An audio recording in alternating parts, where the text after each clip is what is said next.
comel poster sen. Tapi hamba tak minat nak berdebat dengan demo. Tapi kita pernah dah bersuara itu dalam live TikTok itu, kalau masih ingat lah. Hamba berhati nombor satunya, hamba tak minat nak berdebat-debat ni sebab hamba pun kurang sabarnya.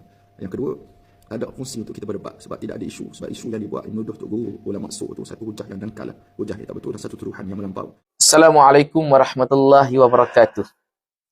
Saya beranggapan Pius Said ini seorang yang berani mempertahankan hujah, yang menjaga dalil Al-Quran dan meraihkan perbezaan ideologi politik dan mencari titik persamaan.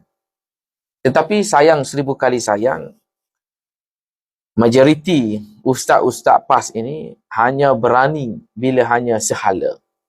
Berani berceramah 2-3 jam tanpa ada soalan-soalan jawab. Sama juga dengan Pius Said. Ingatkan dia mewakili PAS, penyokong tegar PAS yang berani, rupa-rupanya pengecut dan tidak mahu tegakkan kebenaran. Tak perlu nak takut Pius Said.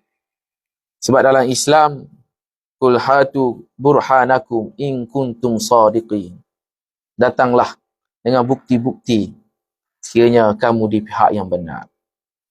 Kenapa takut? Jangan gunakan alasan tidak sabar. Adakah Pius Said ini tidak sabar dan tidak boleh mendengar kebenaran-kebenaran, hujah-hujah dan dalil-dalil? Pandai pula menyatakan bahawasanya saya ini ternyata tidak benar. Tengok sikit, betul tak yang kita cakap tu apa? Kemudian tak sah kita shock sendiri bahawa kita berada di pihak yang benar, sedangkan kita berada di pihak yang benar-benar salah sebenarnya. Mahusin itu ternyata tidak benar. Kiranya ada perdebatan, banyak persoalan antaranya. Adakah membiarkan budaya kafir mengkafir itu adalah sesuatu yang benar? Adakah dengan menuduh mana-mana parti politik tolak Al-Quran, tidak memperjuangkan agama itu adalah benar?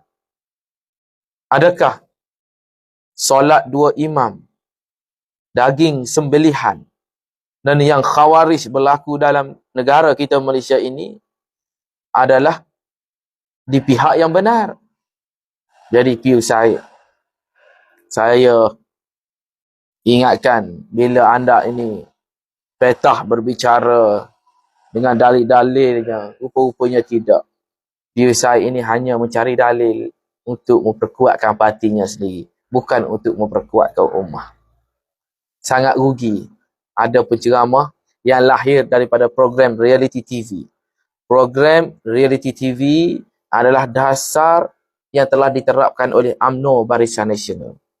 UMNO lah yang melakar dasar penyiaran negara, mempertahankan sistem penyiaran yang berteraskan Islam, dan lahirlah sebagai Pius Said. Kalau tak ada reality TV itu, usahkah sampul kuliah pun orang tak panggil. Pius Said orang kenal pun kerana program reality TV yang dituduh UMNO tidak memperjuangkan Islam. Tapi alhamdulillah, dapatlah lahir Pius Said yang penakut dan pengecut. Macam mana ni? Buat video seorang-seorang, cakap buat cepat-cepat, ingatkan berani, rupanya takut. Datanglah berhujah, datanglah membawa bukti-bukti, barulah orang lain ataupun masyarakat membuat penilaian.